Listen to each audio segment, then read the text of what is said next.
It means 4 lines in that pada. Therefore, Maharaj has this numbering system, the way to bring Gurbani and calculate and to put it together. Ultimately, it's written in toks, stanzas, shans, paudiyan. It's written in sloks, and then this gets put into, at the very beginning, you have Guru Nanak Dev Ji's Bani, etc. You go through each Guru Sahib, then you go through Bhagat Kabir Ji's Bani, then you have etc. And this is inside the form of a rag. There's 31 rags in Guru Granth Sahib Ji Sache Pacha. So when you do a Sahaj part, when you take Santya, all of this stuff makes sense. Okay, next question. Guru Sahib connects us to a Kalpurukh. Would there be a potential reason why a Kalpurukh separated us from being one, as our purpose is to be one with the Kalpurukh? Any takers? Can you read the question again? Anji, do you want to answer? Why did a Kalpurukh, we need to connect, Guru Sahib connects to a Kalpurukh. Why did a Kalpurukh separate us from being one into many?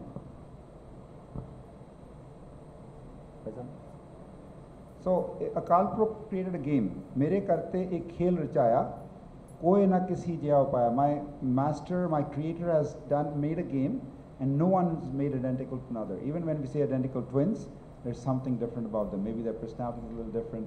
They might wear the same clothes, but there will be some difference. So Maharaji has made this diverse creation with millions of planets and galaxies and all that stuff. It's a game. It's for him, it's just in his Mauj, in his Vaiguruji, in their creative energy, just goes Vahguru or Ikkongkar, and this whole creation starts, and they say that this creation hasn't stopped creating. There's planets and galaxies being created even now, and others are vanishing in the back as well. So Maharaji's game, we can't know why a creator did that. Sure. Want to answer? You want to add on to that? The other add-on to that one, actually, it's a very deep question. There actually are answers, but they're very take a lot of explanation. If you want to get an answer on that, perhaps come and talk to one of us afterwards. That's definitely one of those that's got a very long answer. I'll add in one thing. I want you guys to imagine that you guys live with your mother. Okay? You spill dud on the couch.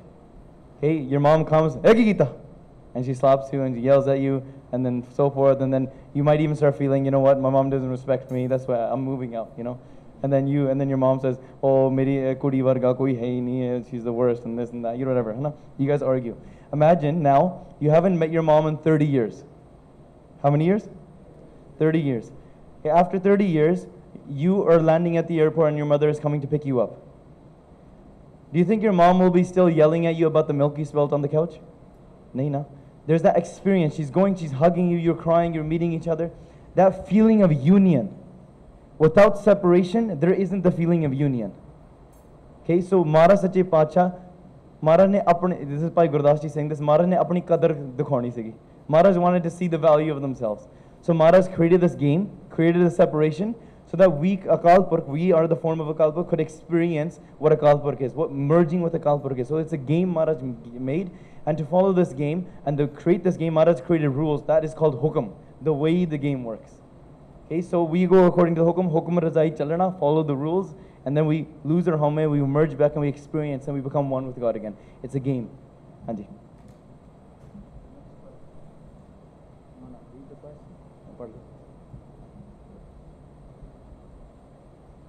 Where should one go to for the first step in trying to understand Gurbani?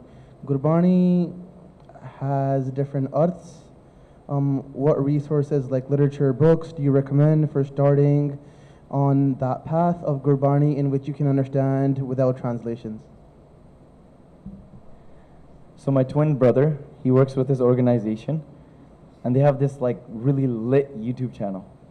Yeah, it's sick, like literally sicky, like basics of Sikhi. Okay, and they have lots of resources that you can learn. Santhya of Japji Sahib there, you can learn Gurmukhi there, you can watch videos on the introduction. There's even courses there. You can learn more in depth. You can learn the history of the gurus, of the sings and singania throughout history, of Japji Sahib, Panjabani, Ardas, etc. So much katha that you can listen to. You gotta check it out. You gotta you can't wait till the next episode comes up, and you're just waiting for it, and then you subscribe to it, and then you like all the videos, and then you send it to your friends so you get more views. Anyway, so there are resources to learn. Biggest thing is listen to Kirtan and Katha every single day. This is Bhagati. Listen to Kirtan and Katha, this is Bhagati. The other resources, for example, the biggest thing is you actually going to an institution, sitting in front of an ustad and learning Santya in front of you. Right? That's the great. There's another resource called gursevak.com. Okay? Gursevak.com. This is Baba Jaswant Singh Bhagat ji, who has spent their entire life learning and teaching Santya. So you can go listen to recordings and read along, follow along. All the information is on that website as well. There's Sri Guru Granth Sahib Ji Academy, which is from Malaysia. They have lots of resources as well. Once you start searching, right, then you find all these resources. They're available. But if you go on YouTube and you search the latest price for Yeezys, then you're not going to have, those options aren't going to come up. And next, that's fine. That is good. That's good.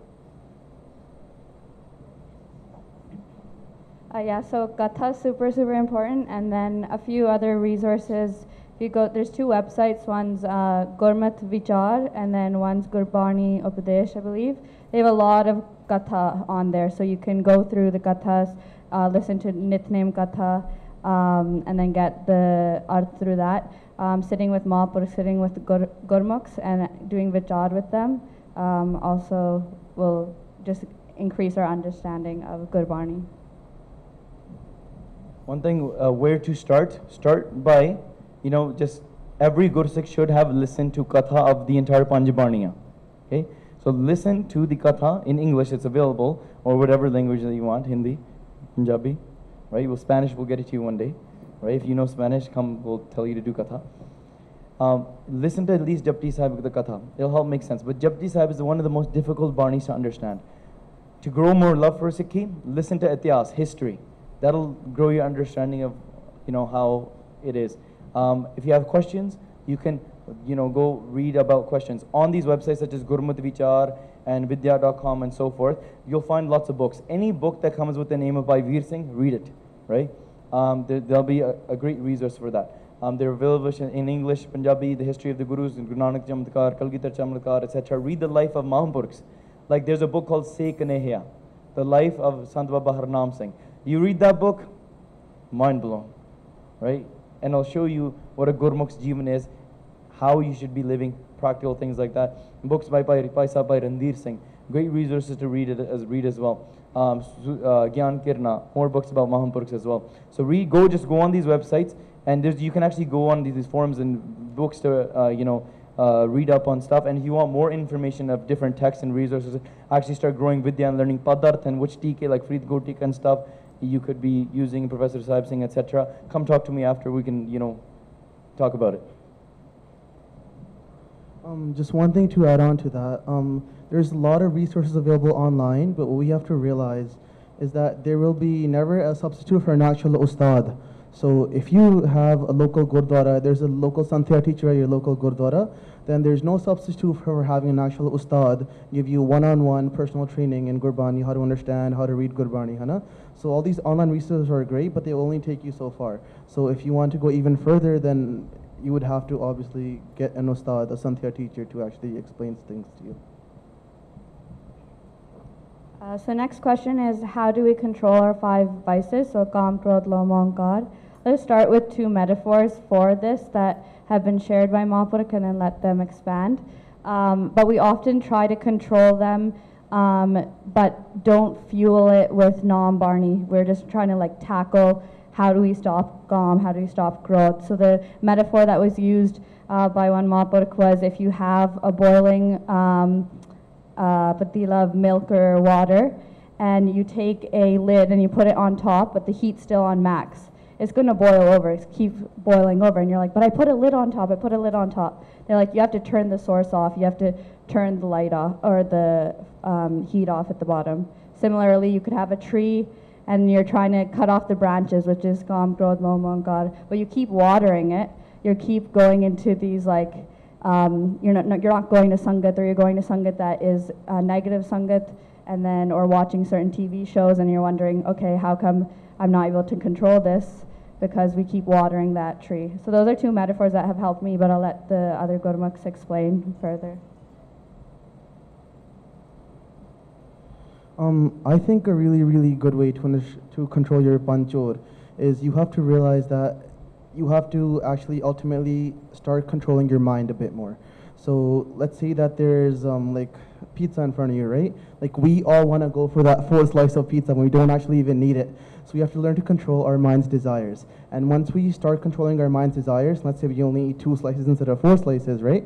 Then we're kind of training our mind to be more aware of the situation, Hana. And just so once you start becoming more and more aware of your desires, your thoughts, then you'll be able to take a moment before you act on that kam, that krodh, that lobh, that moh, that ahankar, Hana. One more thing is that we want to be really, really careful of what our thoughts are. So the power of our thoughts is actually incredible.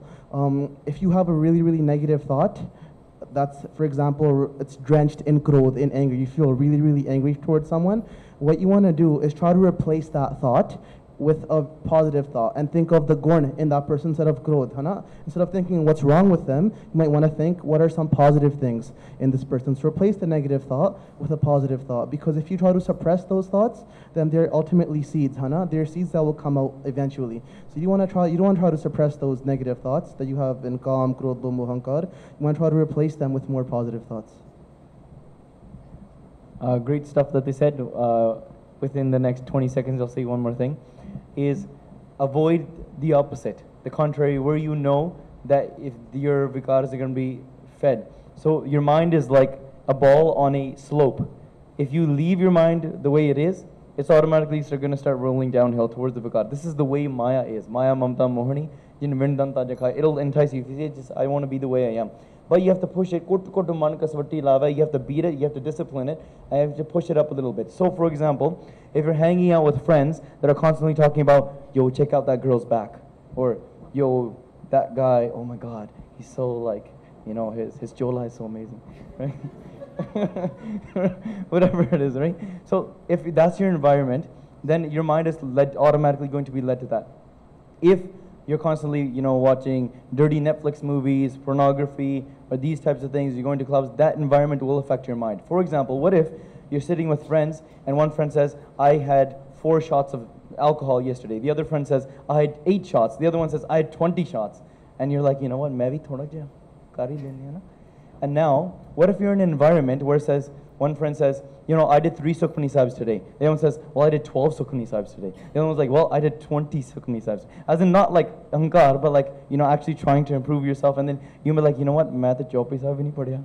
Right? So you'll be more inclined with that sangat to go and read Gurbani and learn, etc. So your environment, your friends make a big difference. Saakat sang na kijiye, dura jaiye paak. You need to control who you're hanging out with, what you're talking about, what are you putting into your eyes and ears. That's a big thing. Yeah, lovely question. It's $1 million question we all want to have an answer to. Maharaji in their Gurbani, many places talks about this. So he says, Nano neend pardisht vikar. Our eyes have the sleep of looking at others' bodies. Pardisht and vikar, bad actions. Sravan soye sunned vichar. Our ears want to listen to ninda, chugli. Oh, you know what happened there? Oh, you know what we talked about last night? Oh, look at that. That's ninda chugli. Because we feel we're good because we put someone else down. And that's where it starts. When you start with homme, then you start, kam starts, krodh starts, everything starts. So Sravan soye sunni vichar, rasna soy lobh meethe saad. The tongue is sleeping for good taste like pizza, like Paisab said, right? Man soya maya bismad, and the whole mind is sleeping in all of this maya. Wow, sleeping. No, there's no awakeness. So this is the darkness. Maharaji says, in the last part they say, I have these panchur. Musan har panch batware. There's 5 thieves who are stealing my body of Amrit. Sune nagar paritag hare unte rakhe bap namai. Mother and father cannot save you from these 5. Unte rakhe meet na pa. Your sisters, friends can't save you from them. And darb se anap na rehte. You can't keep them with money or with cleverness. A Maya Moni, Jin Eth Parampulaya. This Maya is very enticing. You cannot use your cleverness to trick it. The only way they can be kept is Sadh Sang Oe Dushtwas Hote.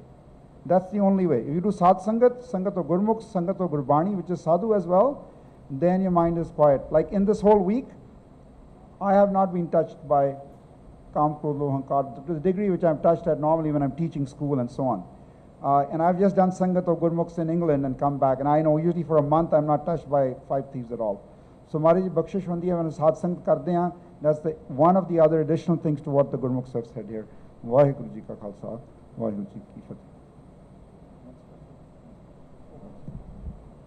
An example of that is if you, maybe it's just me, because I'm kind of crazy, but, or maybe it's something else, but like, for most of us, when you leave the camp, or even in the camp right now, when you listen to Kirtan going on, I remember there was that, Viji was with the Shabad, when they would do Mere Madhoji, Satsangat Mile Sutarya, right?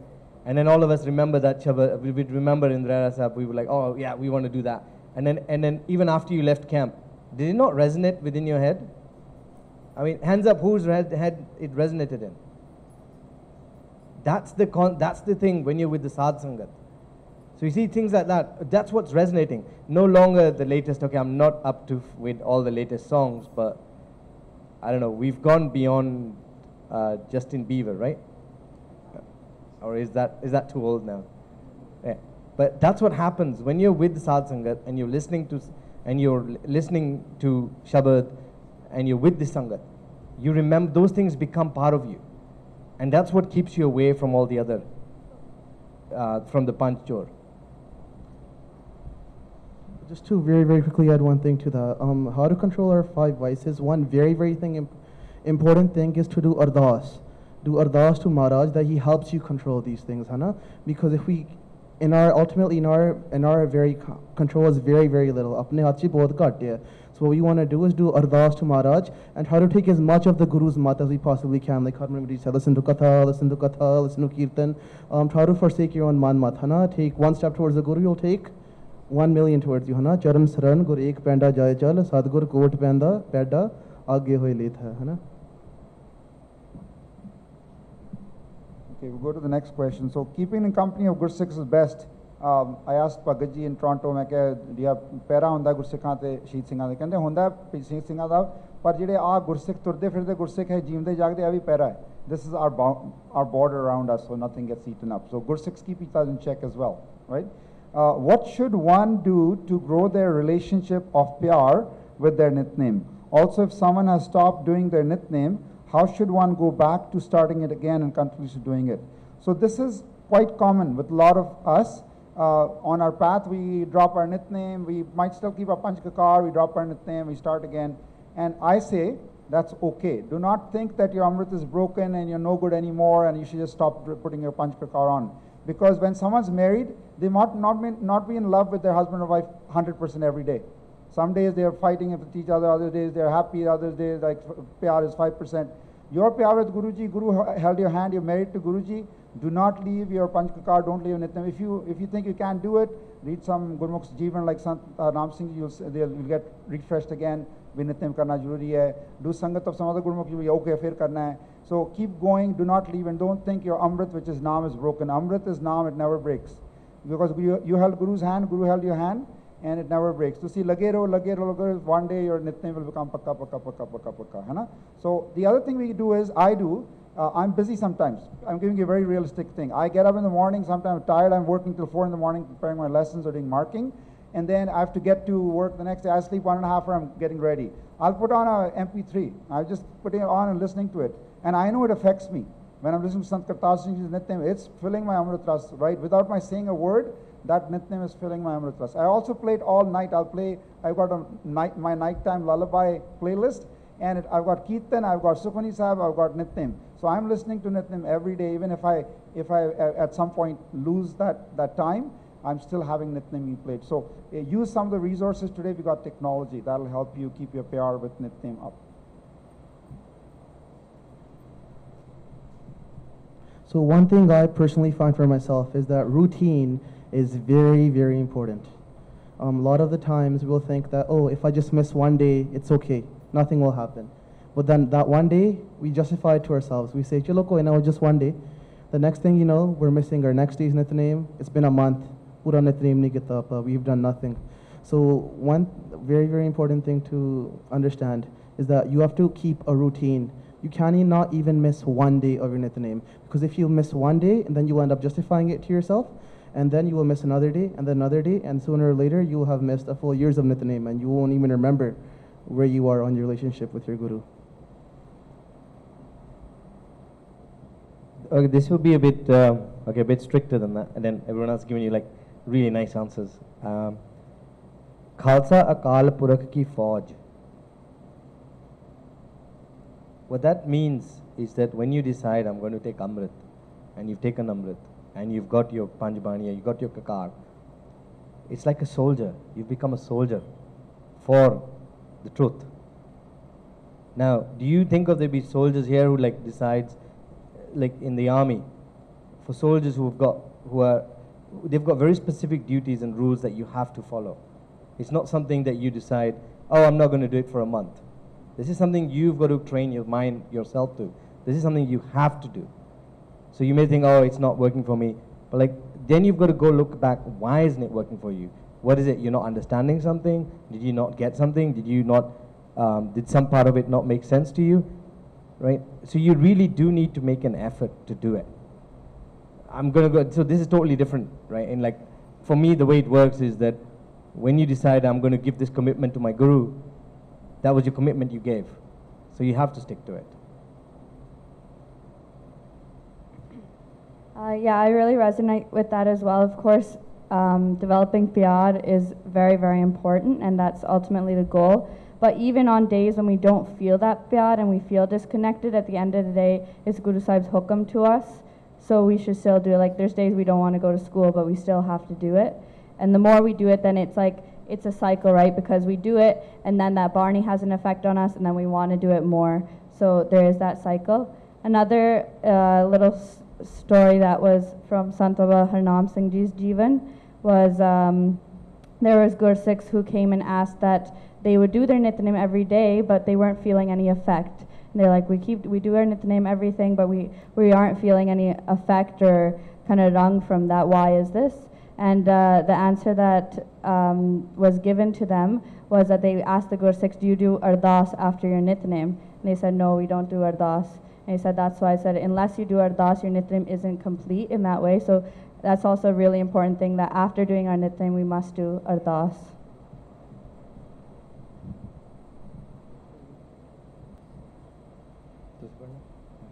So, linked to that question, there's a second question. Instead of fully reading Nitnem every day, is it okay to recite a line, understand the meaning, and not move on to the next line until you fully understand the previous one? That is a good thought, but in terms of it's a tricky thought. You're going to trick your mind. Your mind's going to trick you, and you'll only do one line, and then you'll sit there and not do anything else. So, Guru's hukam, listen to the hukam, and then you can sit with one line for, 20 days and keep understanding the depth of the meaning. The depth of meaning we never fully understand. The depth of the meaning of Ikonkar could take you 6 months to even listen to the Katha of Ikonkar. It's so deep. So, you wouldn't want to just sit there and do that. When I was at 12, I took Amrit.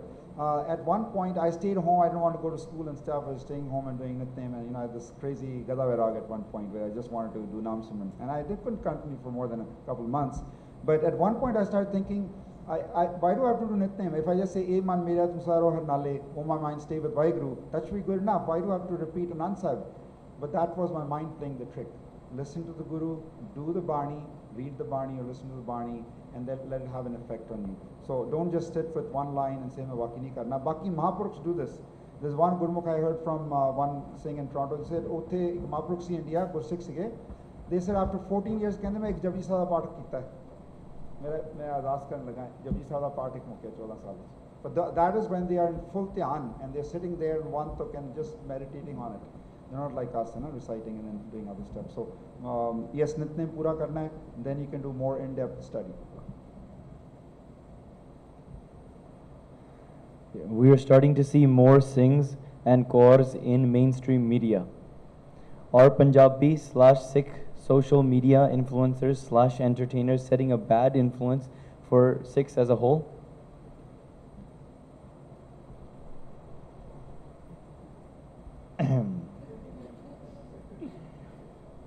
Are you guys getting bored, or are you guys actually enjoying this, or should we just start Kirtan?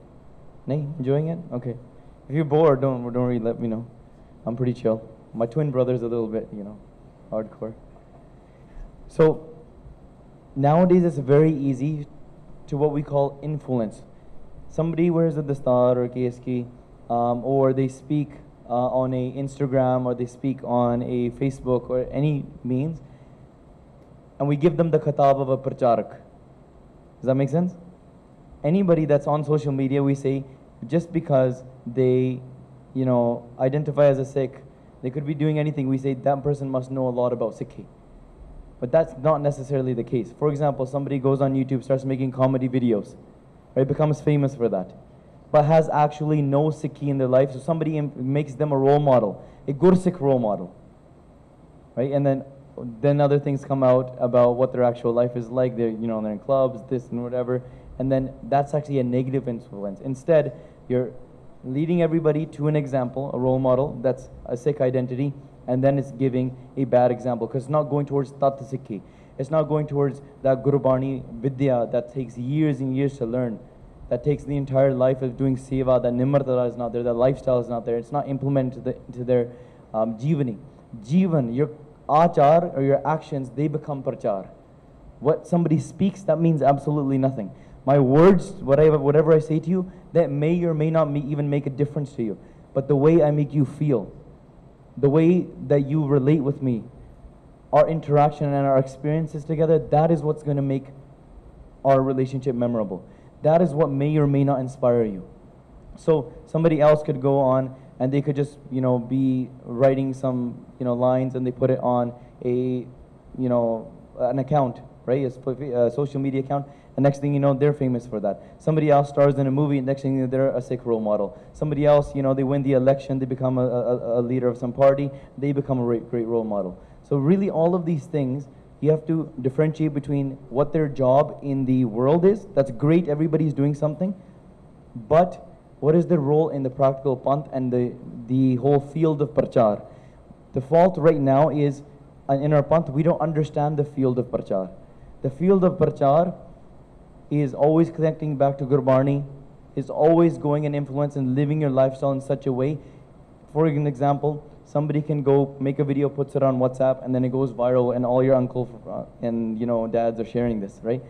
And then that's become a great vichar. But there's a lot of things that go behind that. What vidya has the person taken? Where is the opinion coming from? How is it influenced by surrounding things? Everybody can voice their thing. But then how are we making and who are we making these role models as well? Sorry. So that's why my request to you is, before going on social media or anything like that, look and be able to differentiate between the person's lifestyle. Is that according to the achar of Sikhi, according to Bhai Gurdas Ji? Is it according to Gurbani? The only way you'll understand this is when you read Gurbani and do sangat of great sadhus yourself. Then you'll be able to have Vivek, the difference between knowing what's true and false. Whether the Western world influence tells you one thing, whether your Gurdwara Sangha influences you one way or the other, you'll have this Vivek. You'll be able to see the difference. And even within myself, you guys see what my words are. But then also look at what I do outside. Also look at what I do when I'm not in this camp. These things all make a difference as well, right? So this standard is held to a pracharak, which is not held to anybody else. But we make role models everybody. So this is some things we all have to be aware of, and we have to watch his twin brother too. He's a very bad guy. So I personally find that these social media influences, entertainers, they're not just a bad influence for Sikhs as a whole, but they're actually a bad influence for the general public. Because now, what does the general public think a Sikh is, right? Like, they will go onto YouTube and they'll see a Sikh that's got a trimmed beard. He's making funny jokes. Just rain, sorry. So you wanna avoid sharing these kinds of videos to your friends, because what they'll think is that this is the ideal Sikh. This is what a Sikh is like, and you don't want to promote a comedian or anyone else, not just pick on one person, but anyone that's Jivan is not in line with Gurmat, Gurmukhi, Gurmathana, you don't want to promote them, and because they will set a bad influence, and they will make the entire Sikh community look like they're not, Hana? One thing I'll add to that, somebody in a comedy place, their intention may not be to do prachar. Does that make sense? Their intention is just comedy. ठीक है? They're doing their thing. Somebody else is just a star in a movie. That's great. Somebody else is just politics. That's great. They never said they were a pracharak. Does that make sense? Right? But then it's about how do we see that? Right? Do we put them in the place of a good Sikh role model or not? That's for us. Somebody could say, well, I never said I was promoting or not promoting Sikhi. They said I was just doing comedy, I was just starring a movie, I just ran for the elections, whatever it is, right? But this is for us to understand the baby. Don't go into the political stuff of it. Look at yourself and say, well, what am I gaining and from where am I gaining it? Right? So look at it that way. Okay, next question. Is it selfish to want to be a Sikh in this Janam to avoid suffering in the next one? I know suffering will always come no matter what, but it's been on my mind. There's another question similar to it, which is a desire to reach such kind inherently selfish? If so, how can I avoid making it selfish? So I would say we do things because we have a sense of I, that sense of self. And so everything we do is selfish, really. We start for selfish reasons. So, Homme Dirag Rog Hai Daru Pees Mai. Homme is a very intense disease, but the medicine is in it. So, you know, in the morning when we wake up for Simran, I wake up because I have a little bit of homme. If I don't show up, all these things from Connecticut will say, Paisab to Sini, what are you doing sleeping? So my homme gets me up, which is really good, smart thing to sleep with Gur Sikhs, and then you wake up in the morning. So if you have a Simran program, Amrit Vela, you want to do something, and as Paisab said, make a routine of Nitnem, well, get together with your friends and sleep over on Saturday night at the place, so you have to wake up together in the morning. But you must have a little bit of ego too. If your ego is so down, and you're going to sleep through it, then it doesn't work. So a little bit of ego is good. Selfishness in this path is okay. Because Maharaji says, Apne lobh ko kino meet, mukt padar sarful deet. I made God my friend because of my greed, and I asked for things. And then he became my friend, gave me mukti, gave me the things I asked for, and then gave me mukti too. So it is okay to be selfish and say, I want to become a good Sikh, and I want to go away from suffering. And Maharaj says, Loka apo apni frida, loka apo apni, main apni pai. He says, everyone's running after their own things. I've got my own thing to run about, which is my life. I want to be successful in Naam Bani and attain to Guru Sahib. I don't want to waste my life. So to be selfish on this path, use the quote unquote selfish, I think is a good thing for you to start thinking about yourself and liberating yourself. One thing that I want to say, look at the difference. So the one question is the desire to reach such kind inherently selfish, right? But this other question is, I think the person is missing something from the root, okay? Is it selfish to want to be a Sikh in this Janam to avoid offering? First of all, becoming a Sikh, you have to become selfless to even become a Sikh. Okay? So the path is always downwards. The world, everybody's trying to climb the stairs of the world, in whether it's professionalism, in some career jobs, whether it's in finance, money, pride, famous, whatever it is, it's always up.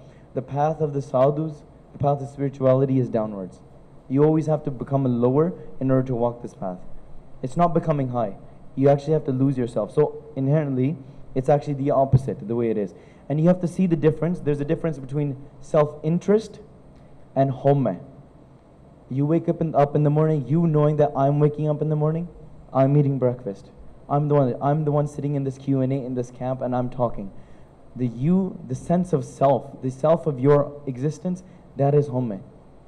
Your separation of Akal Purkh. You can't imagine there's a light bulb, you cover it up with a cardboard box, and you cover up all the light. The light is not shining anymore because you've covered it up. Maybe you duct taped it. Maybe you put a metal box and you put 10 locks on it. But the light is still shining. But we just chose to lock it up and ignore it. That box, whatever you covered it with, that is homme. We've given an identity and we've forgotten that light is shining. So that's homme. Now, what this desire is for us to lose that homme, but your mind will never say that. That's why there's a difference between manmat and gurmat. You follow the desire of the Guru, and not the desire of your own mind. Because your mind will say, you're saying, kill the mind. Man ki mat tyago. Your mind will say, I'm not going to let go of my mind. It's like you're saying your mind, kill yourself. But your mind won't allow it. It's like your ball that's always rolling down a slippery slope. You always have a desire, and you have a desire, but you redirect it towards something positive. Main prabh milan prem man asa. Right? And then say, main man vaddi aas hare. I have a big desire, I have a big pyas for what? Meeting Akal Purkh, seeing the darshan of Akal Purkh, not seeing the falseness of the world. They say, Bik dekhya sansar, I've seen this world to be false, but now where do I place my hopes? I place my hopes in you. So Sache Pancha always redirects that, right? And in that, when you're focusing on you lose this this I. So rephrase this question, and how does this system, how does all these things work? It makes sense once we start reading and understanding Guru Bani, maybe asking more questions like this. So if you have more questions about that, come and talk to us. Another perspective to that, just a little bit different. It's Gurbani chi anda comes in Gurbani. Raj na chahu, mukt na chahu, man preet charn kamalare. So Raj na chahu, I don't want power. I don't want mukti. I don't want mukti. I don't care about that kind of stuff. This is stuff we Sikh wants to do. Don't want power, don't want mukti. All I want is to be in love with the Guru's charan. I just want to be in love with the Guru. That's all the Sikh wants. So I don't certainly think that it's selfish to want to get to such kind. But at the same time, that's not a desire we want to have. We want to have the desire, and the only desire we want to have is to fall in love with the Guru. So yeah, both questions. First question about is it selfish to want to be a Sikh or be on this path? I think it's not us that we have earned it. Guru Sahib's blessed us with it. They've done that kirpa because Sikhi is so puran, it's so great, it's so beyond that really no one is ever deserving of it. Because I feel that so many times, how am I'm so undeserving to even be on this path, right? So from that aspect, that we haven't really done anything ourselves. It's not of our own doing, but Guru Sahib has blessed us and then done that kirpa on us. So from that aspect, you can say it's not selfish because it's not our own doing.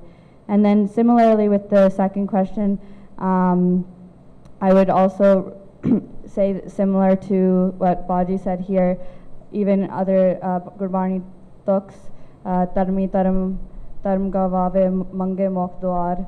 So Mahapurkh have said in their bachan that I was with that we shouldn't have any os at all. We should do everything with the idea of nishkam in our hearts, any seva. So we shouldn't have any wish or desire for anything. And that wish or desire for mukti is still a wish or desire. So if we're truly living in Guru Sahib's Parna and in Guru Sahib's hukam, then whatever they have planned for us is puran. The only thing we need to do is listen to their hukam, and that comes from love for Guru Sahib. So one thing I want to add on to that is us saying this means nothing. Okay? So repeat these lines after me. Kaho Nanak, sab teri vadiyai, koi nao na jane mera. Say it again. Kaho Nanak, sab teri vadiyai, koi nao na jane mera.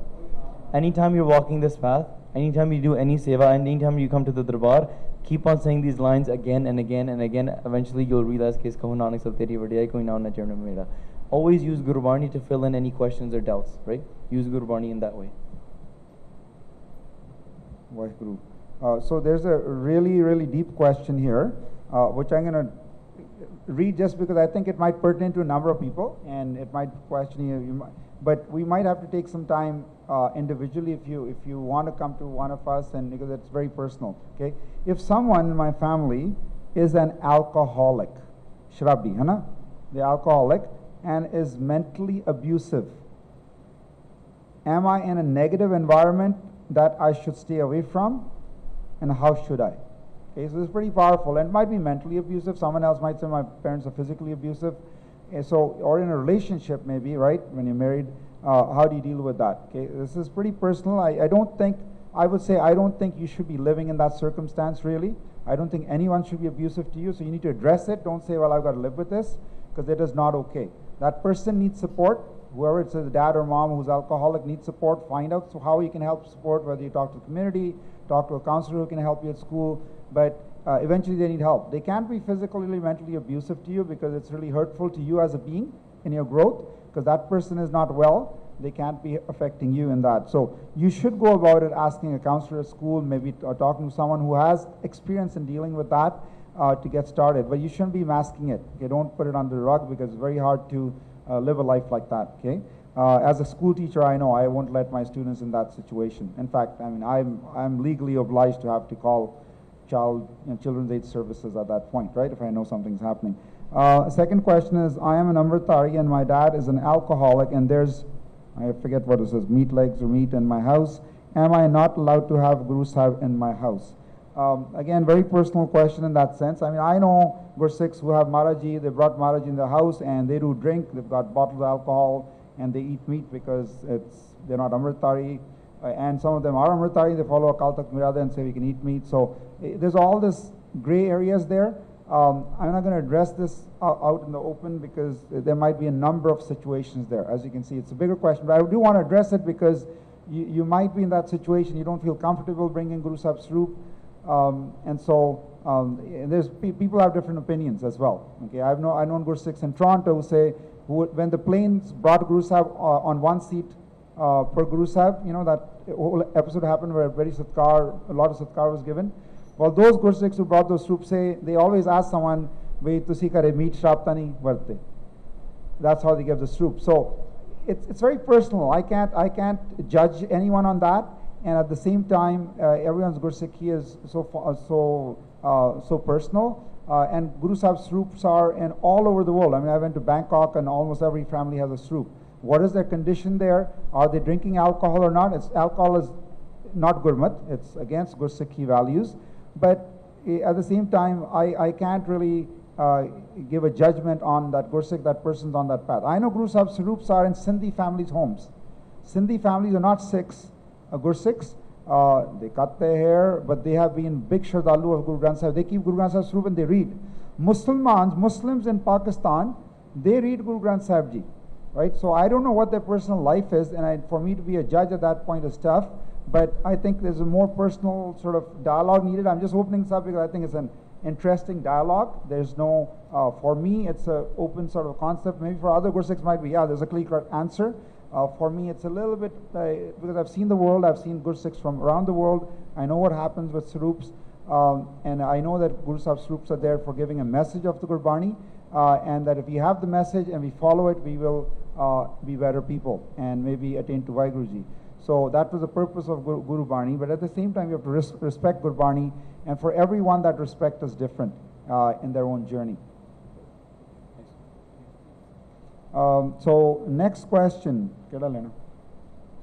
Okay, there's another exciting one. Or maybe we'll do an easy one. Okay, does it matter how you pronounce Vaheguru? What do you think? Okay, so Vaheguru, there's 4 akhar. Vavva, Kanna, Va, Haha, Hainu Sari, Vaheguru. Okay, so Vaheguru, some people say Vaheguru, right? Am I going to say to that person, right? And some people don't say Vaheguru, they say Vaheguru, Baba, Vaheguru. It's just the way the language is, right? They'll say Birji rather than Virji. So is there really something wrong with that? Well, the person from the heart is saying Vaheguru. And in terms of pronunciations, I wouldn't penalize them. But yes, the pronunciation of the writing of Vaheguru is Vava, Kanna, Hahe Nusyari, Guru, right? And so saying Vaheguru to be pronounced as correctly possible is good. Baki is from the heart. If your heart is not in Vaheguru, you keep saying Vaheguru, Vaheguru, Vaheguru, it will have an effect, but it's going to be a lot longer before it takes that route. If your mind is going all over the place, then pronouncing it perfectly, but your mind's all over the place, will not have an effect. But if you say Vaheguru once with love and with full focus, it has way more effect on your being and the vibration than if you were saying it perfectly, but your mind is somewhere else on your games and so on.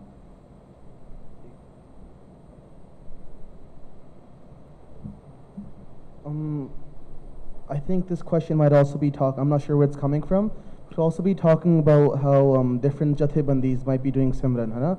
So some of us just go Siddha to say Vaheguru. There's also Saskiras. So I've seen some shirts here, है ना? It's about Saskiras. You breathe in Vahe, breathe out Guru, right? Guru. And some people, they take a little pause between Vahe, they go Vah, Guru.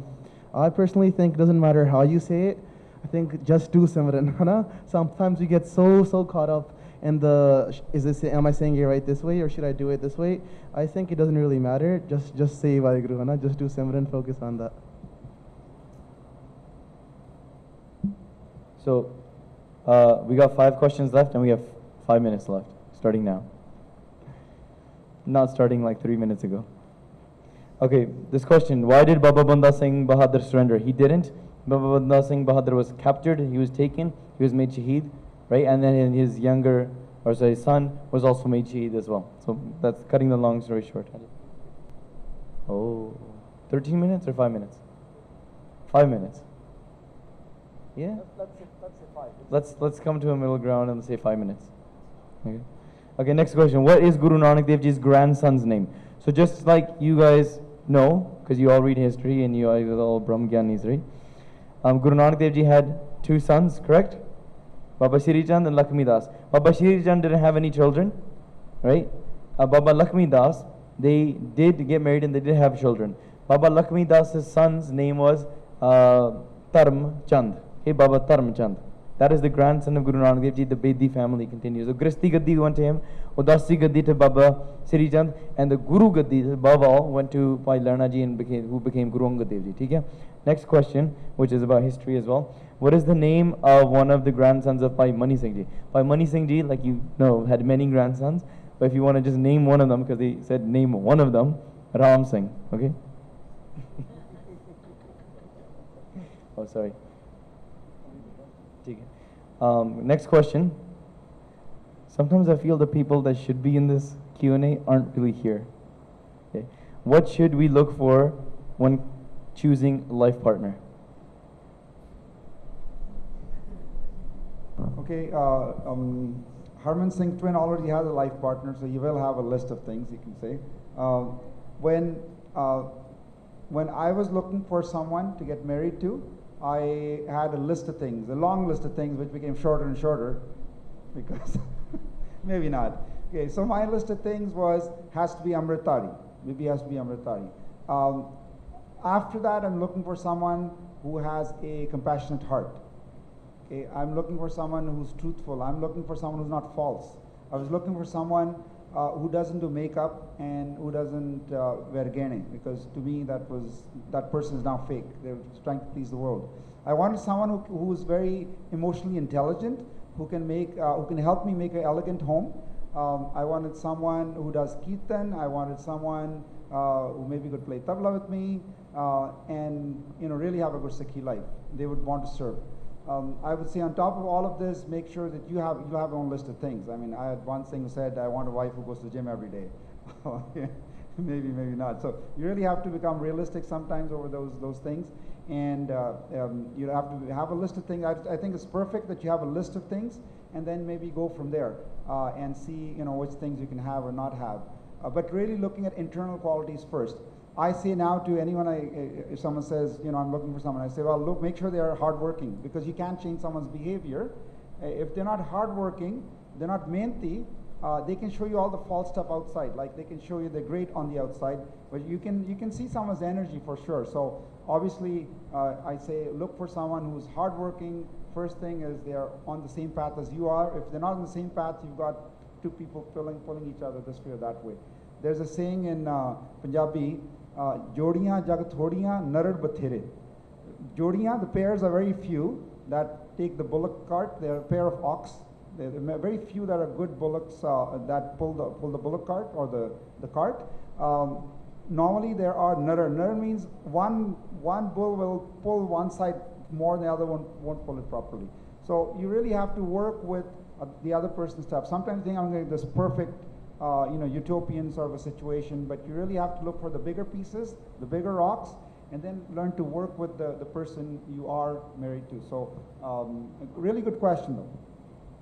Okay, so this is from Puratan Granths that explain these types of things. Okay, so repeat. There are these 6 things which you have to look for, right? This, alongside what Bhai Sahib is saying. So repeat after me. Asa, louder now. Asa, Isht, Upashana, Khan, Peen, Pehran. Okay, we'll repeat it again. Asa, Isht, Upashana, Khan, Peen, Pehran. So Asa, Isht, Upashana, Khan, Peen, Pehran. You can write it down, memorize it later. Asa means your hopes and dreams of life. What do you want out of life? Okay, so these are things which when you're looking, or the Vitola saying the Syane, the Sangat and all of this kind of stuff, when they're going and they're trying to match. So if you're in a position of matching or you're looking out and there's a rishta that comes through the proper Gurmat way, right? Proper Gurmat way. These are the things that you need to acknowledge. So what are your hopes and dreams? What lifestyle do you want to live? Does that match up? Does somebody really want a hi-fi type of life? Does somebody want a very simple type of lifestyle? Does somebody want to live out, simply? Or does somebody want to live in a big joint family in the middle of a big city, right beside Wall Street or something like that? So, Asa, what are your hopes and dreams out of life? As a Gursikh, your hope is overall to merge and become one with the Kalpurk, to surrender in front of the Guru. Okay? Aishta meaning, who is your Guru, your beloved Guru?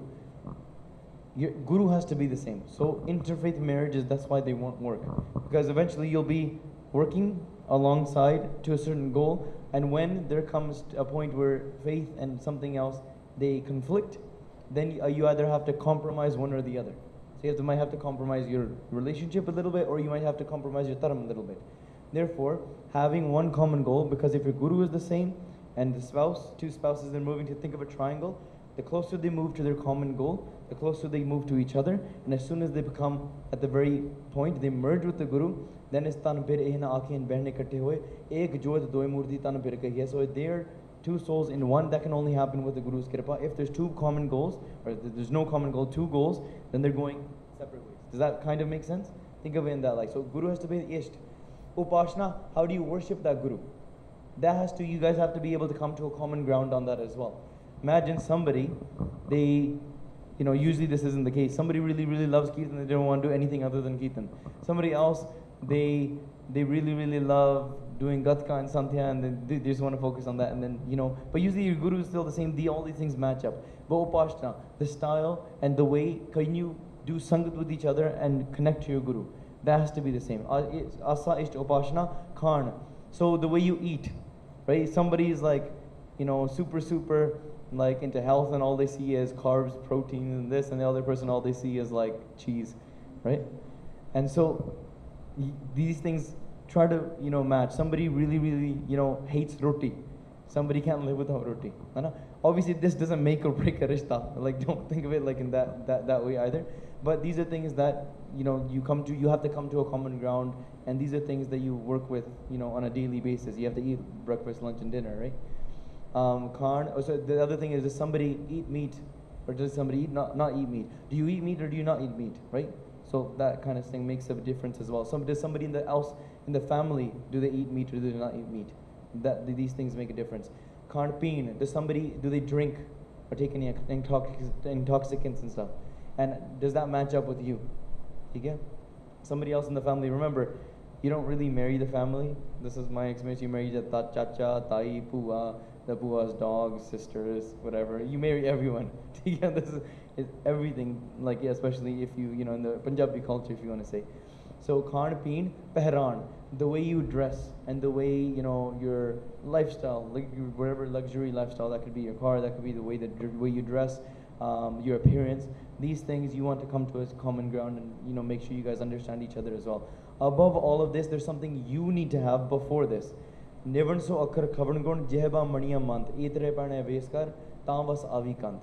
the first 2 things that you need to have is nimrta, humility, right? And speaking sweetly.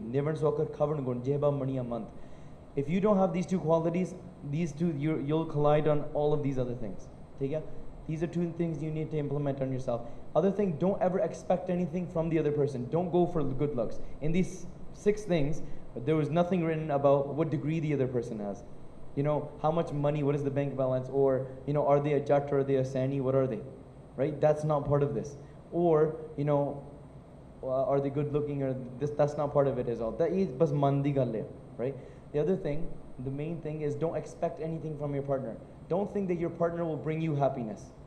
You are responsible for your own khushi, you are responsible for your own chardi kala. Don't go into a relationship expecting that this will help me improve my sikhi. You have to improve your sikhi, and then you can bring that into the relationship, husband and wife, and then you can grow in that way. Does that sort of answer some things? There's another longer talk about this on the subject on our YouTube channel, so make sure you check it out.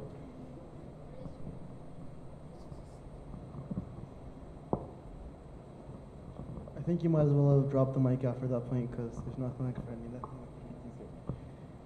So last question. We're almost done, Kavitoj Singh. If our focus is on death, bracket Maryada, and becoming shaheed, why do some shabad say this? This person was saved by Waheguru, right? Follow up. Why do we put so much emphasis on the human life if we are just looking at death? So, I think when we say focus on death, this might have been taken a little bit out of context, or maybe some understanding may not have been made clear. When we're speaking about death, we're not focusing on death and dying and this and that. And we say shaheed, it doesn't mean like find a way and quickly go and do something with the month, and that's not what I'm saying, right? And don't go home and like, yeah, Viji told us we have to go and do something. It's like, no, that's not what I meant, right? Don't take it out of context. What it means, you're focusing on death, meaning you're focusing on remembering death. You rise above the world. Everything else in the world dies with time and death. You're focusing on the thing that is beyond time. Akal Purkh. That is what it means. You know that your body will die. So don't get attached to something false. It's all about this attachment. Don't hold on to something that you know you're going to have to let go anyways. That's what it means by living in a Maryada code of conduct in which you're always remembering death. Shahidi is there to inspire us, to show us practically that look, these Shahid Singhs and Singhaniya did this in history, so let's follow that steps and not attach to something that is superficial, or something that we might call love, something that we might call romance, which is superficial. And deeper love, true love, is experienced when all of these factors are let go of. So let me repeat the question in case I missed something. If our focus is on death and Maryada and becoming Shahidi, why do some Shabad say this person was saved by Waheguru? Saving, Maharaj, if let's say there's a car accident and you got saved, that is also Maharaj saving you on the physical level. There's different levels of looking at this. You thought you were going to bomb the test, and then you got like 90%. You're like, Maharaj, you saved me. Right? So that's also a form of saving. Think of it, but not just the physical saving, but also we're talking about Runu bachalana. So instead of being entangled in this attachment of Maya and this web, Maharaj has saved your, what we may call the superseded, the soul, your Atma, and freed it from this bondage. That's the true saving. Freeing, helping you escape from this bondage, from this need, waking you up from this sleep. Why do we put so much emphasis on the human life? Because only in this human life you're able to have this consciousness to be able to remember and focus on this. Human life is your golden opportunity. You came into this world to experience merging back into Akal Purkh, like the very first question we talked about. Anything you want to add?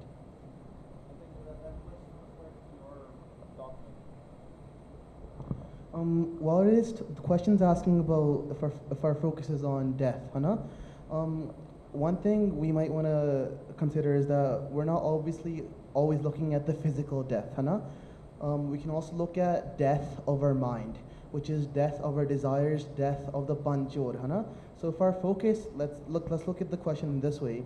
If our focus is on actually apne man nu marna, on actually becoming or taking your mind to such an extent that it has no more desires left in this world, then that is basically living in Maryada. So we don't have to always look at it as our focus is physically dying or becoming physically shaheed. It's also about mentally mentally. Shabad maro. So Shabad maro fir jeevo sadhi. If you die in the Shabad, then you're forever alive. We're not focusing on death, this ceasing to exist. We're focusing on truly becoming alive. So once the falseness dies, then you truly become a Shabad maro fir jeevo sadhi, tam fir marna ho, you never have to die again, right? So now we're going to start doing Kirtan. That was the last question. So now you have to kill your mind and have to sit in the Sangat, and you have to all night, you have to sing Kirtan. Yeah? That is true life. Kirtan gives you life. So now we're going to sing Kirtan. Okay? Anything by Jasdeep Singh? They avoided the whole Q&A panel. Asi fas gaye the. And you gained liberation over there. You know? So anybody has any other questions, you guys can go hunt by Jasdeep Singh in the back and find Navjot Singh as well, right? Or any of the other Pehna. Kirtan is going to be beginning. I don't know where Kavitoj Singh is. Should I announce something? Alright, Vaheguru Ji Ka Khalsa, Vaheguru Ji Ki Fateh, Vaheguru, Vaheguru, Vaheguru. Everybody come close. Sit. So you're right in front of the person. Make sure there's no gaps in front of the other person. Sit all the way to the front, all the way. Your knees should be literally touching the person in front of you. Think of it that way. Guru, you're an ocean. There's no gaps in the ocean. One water particle doesn't say, I don't like the other water particle.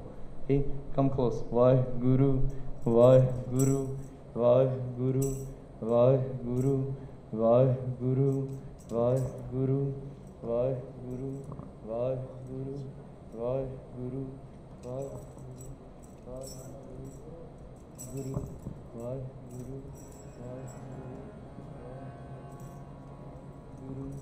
Vaheguru,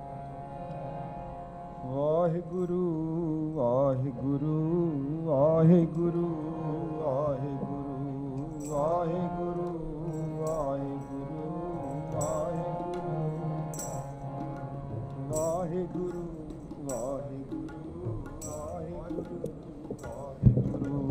Vaheguru, Vaheguru, Vaheguru, मन रे थिर रहो मत कत जाही जियो मत कत जाही जियो मन रे थिर रहो मत कत जाही जियो मत कत जाही